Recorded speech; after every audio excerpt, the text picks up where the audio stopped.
Welcome to this special Admiral's Cup edition of our weekly global sailing highlights show, The World on Water, July 25, 2025.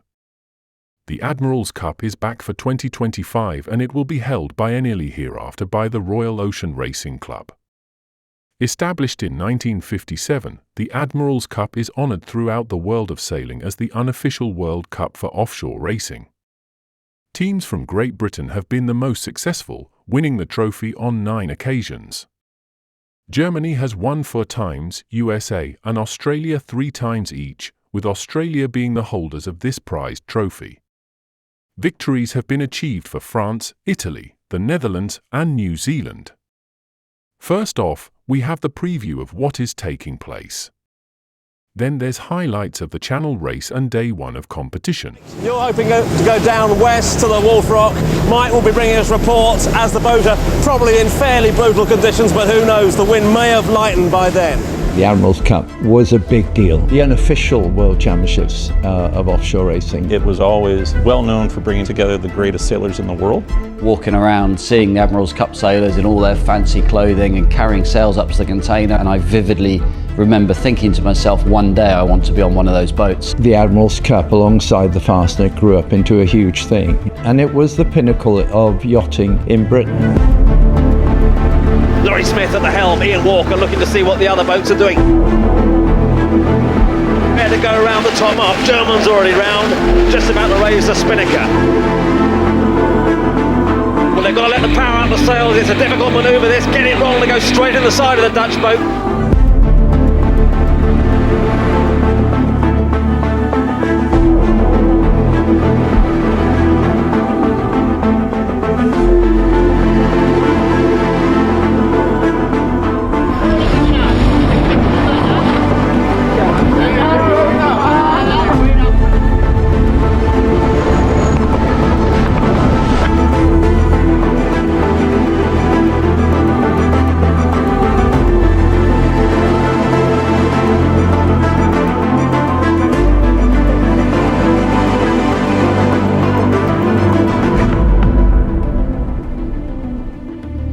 As soon as we knew it was coming, it became the focus of the program. You know, a competition between not just yacht clubs, but between countries.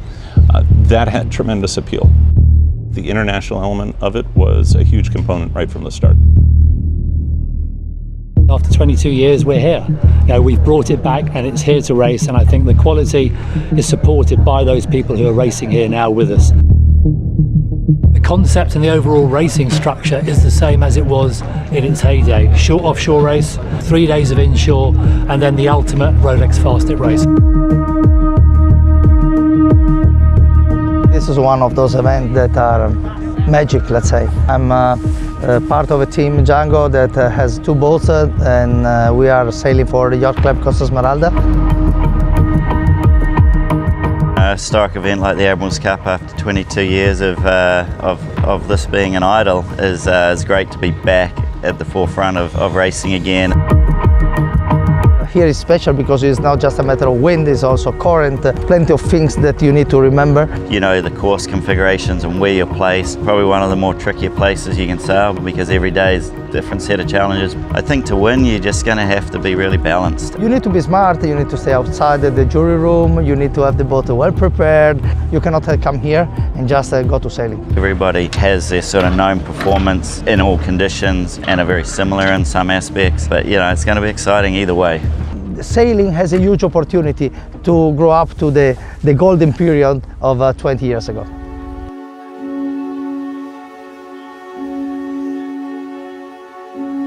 I'm really happy that the committee came together and made this possible, that we could have a young person and also a woman mandatory on board. So we're with 13 people and we are all young, trying to go into the professional sailing world. Yeah, what is it, 26 years ago, my really stepping stone into professional sailing. And today I'm 49 years old and still a professional sailor.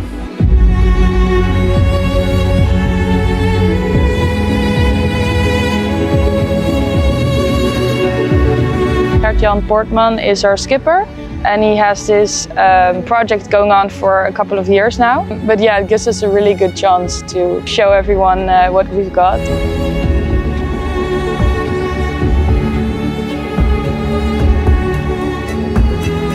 It's been really amazing to come here and actually be able to compete.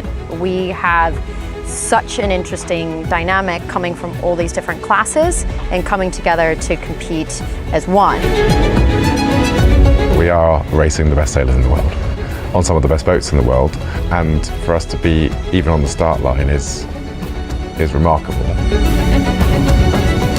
Having 30 boats here, 15 teams is fantastic. Actually, the entries demonstrate that people really want to win it and are taking it seriously. I think there's a basic rule in Admiral's Cup racing.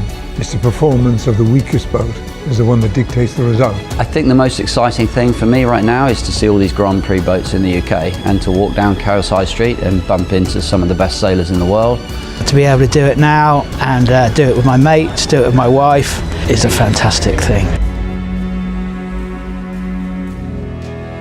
I think at the end of the day, if you come and compete in an event like this, you're walking away a winner regardless of what it shows at the end of the day. Every one I've done has been memorable for different reasons. I'm looking forward to the next chapter.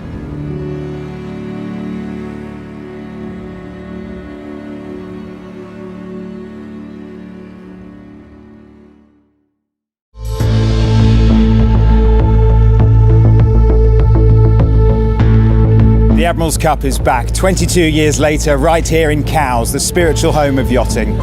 15 teams, 30 boats, some of the world's most decorated sailors, and some of the most successfully campaigned yachts on the offshore racing circuit.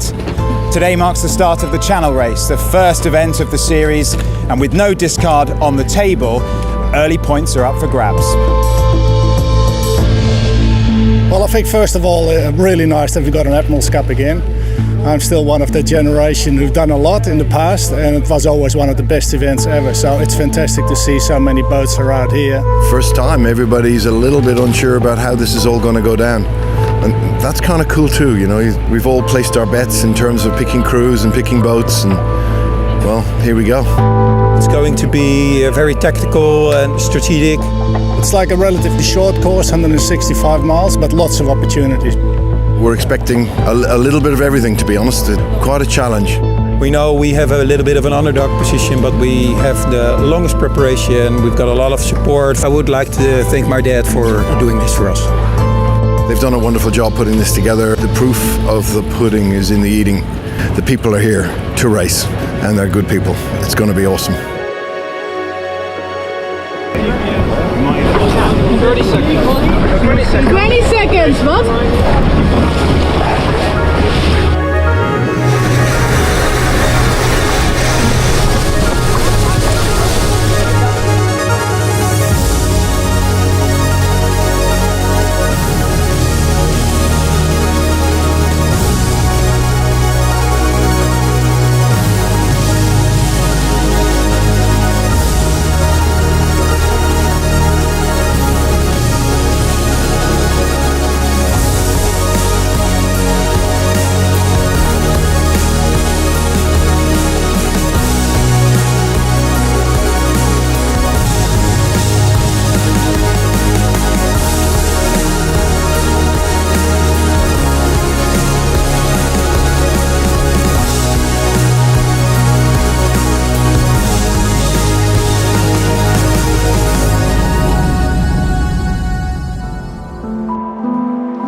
Yeah, you know, it was 18 hours, so we thought about it more like a very long coastal.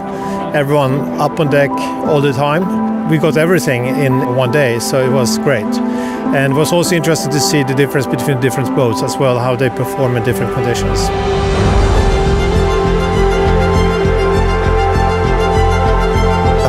Very interesting regatta. I think that all the crew did an amazing job. These guys just don't come off the gas at all. I've never experienced anything like that in my entire life. The last few hours were pretty hectic. This is where we gain a lot. I think that gain a lot to Waszp that was leading up to that moment. It was almost like a movie. Like we were sailing offshore, and that is what you would dream of as a child growing up. Sometimes 5 degrees of lift, 5 degrees of weather make you hero or zero. This time we were lucky. 20 miles out from the finish, jolt, bow ideal, and we were lined up 3 abreast and just all in the mail. It felt like we were, constantly fighting between each other. We were seeing each other all the time. It was tough in the waves, driving the boat and trying to keep that speed. We definitely went at it with the intensity of an inshore race, even though it was a sort of coastal. There's lots of sail changes and we were always trying to think one step ahead. The breeze was coming from 3 or 4 different directions at times, so it proved pretty tricky, and a mix of all conditions, so every dog had its day. Yeah, I think for us our strength is really this inshore racing these next few days, so I think we're really happy that we've managed to hang on nicely in this windier offshore race, come away with a good solid result to start the event.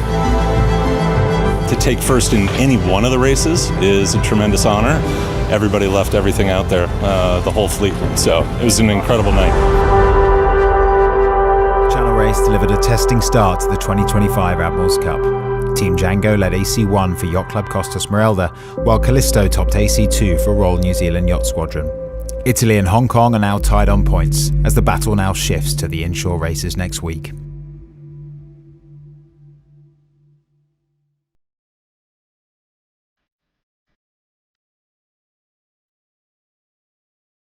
Welcome back to Cowes, day one of the Inshore series here at the 2025 Admiral's Cup. A fresh breeze is filling in on the course as the fleet prepares for 2 races today, one windward-leeward and one round the Cairns race.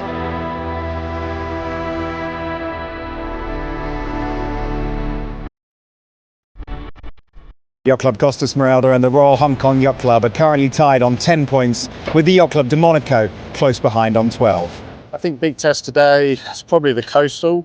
We're in the Eastern Solent, so there's a lot of reaching that can be done, a bit fluky when you go onto the island side. Yeah, there's going to be a lot that's going on, I think, once you get into that coastal. For us, the most important thing is managing the traffic and try to do the shortest distance as possible. I think we have a good shot of doing well. The Admiral's Cup now shifts from the offshore endurance to the inshore intensity, and every point matters.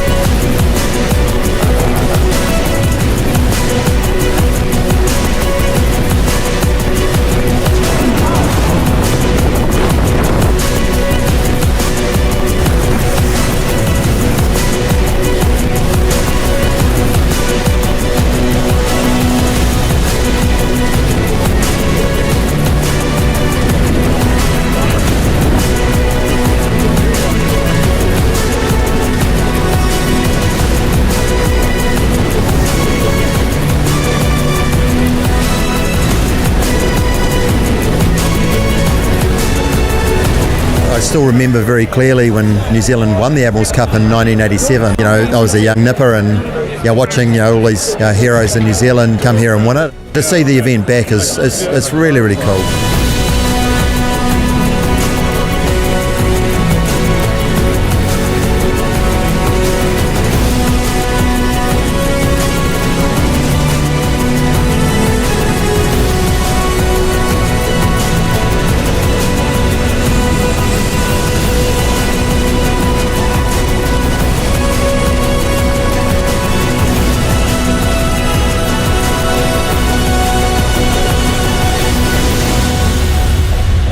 Around the Cairns race, the second one was a real challenge, with the rain squalls and the huge wind shifts at 40-50 degrees as the different rain squalls came through. A couple of people did go from mid-fleet up into the hunt all of a sudden on those big ships. The difference between the sail choices between the boats was quite interesting, so boats were performing better on some legs than others.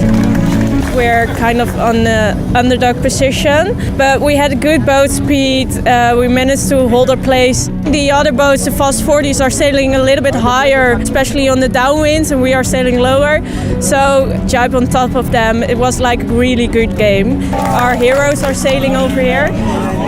So yeah, it was quite emotional, I think, on board as well, and we loved it.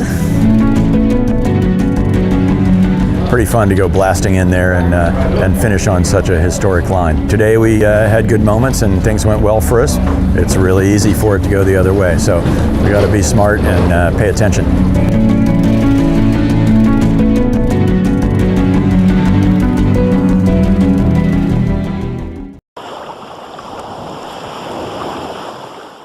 In France, Team Actual are building a new, huge Trimaran to take on the world's best. Here is the design and launching of the beast.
This race is live, and with that, the 2025 Waszp Games were officially underway.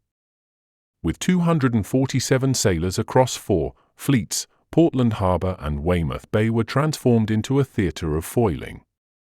Sailors launched as the breeze filled in from the west, packed with a punch at 18 knots and steadily built to 23 knots as the racing went on with gusts up to 29 knots.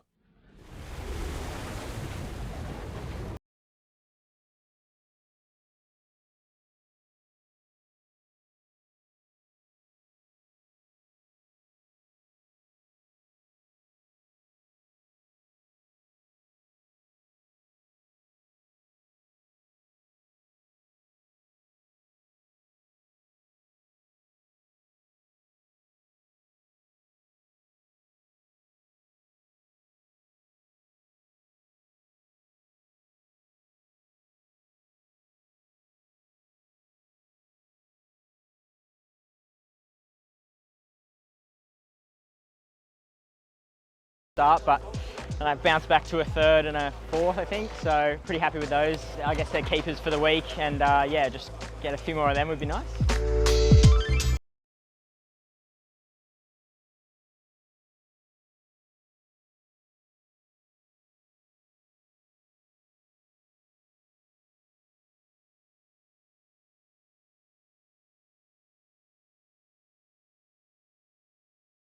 Sail with heavier winds.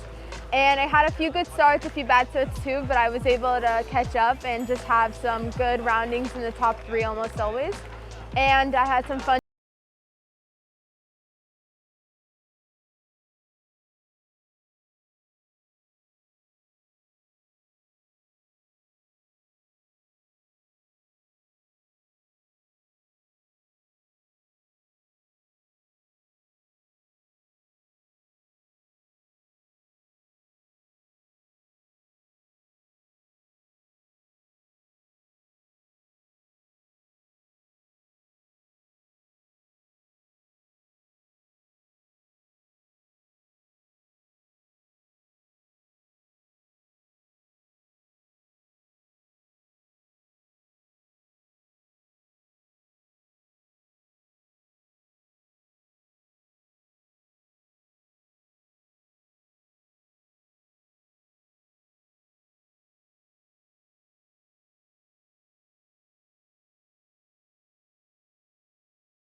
The 2025 Moth World Championship has officially come to an end on the waters of Lake Garda, closing a week of exceptional technical and sporting level hosted by Fraglia Villa Malsacene.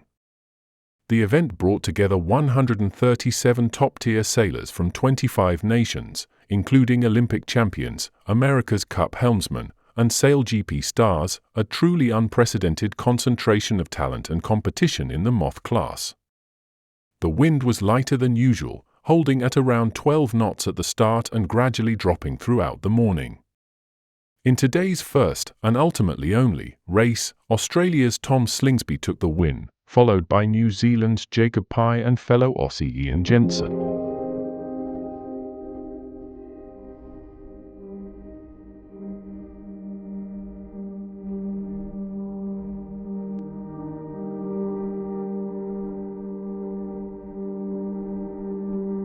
You have people from lasers, from 470, 49er, America's Cup, SailGP, and you get together on the race course and you sail against each other, and that's why it's special.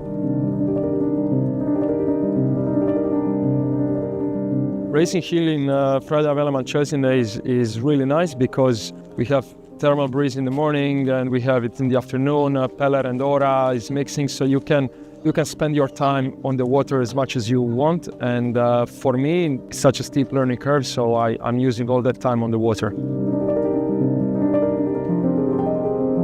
The racing was full on today. I haven't even checked the results. I think it was just like really crazy, really fun as well. I think it was really tight racing and more breeze than anyone expected. So yeah, a really good day.